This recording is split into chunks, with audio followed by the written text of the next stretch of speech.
nakasakay na ako ng lancha. Pero hindi pa umaandar. So, ayan siya guys. Ang ganda. Ang ganda ng dagat.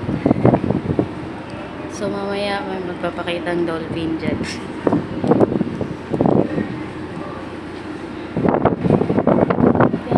Mahangin sa labas.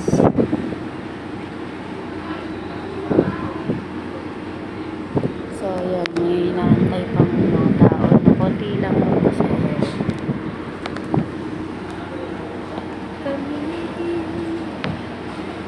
Excited na yun.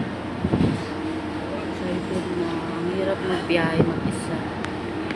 Kasi mabigat yung maleta ko. Pwede naman pala dito sa babae.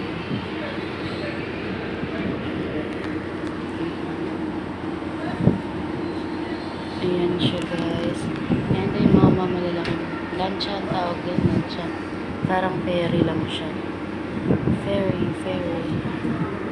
So update ko kayo mamaya sa pag may dolphin na. May sa kalagitnaan kasi may maanong dolphin dyan. So bye!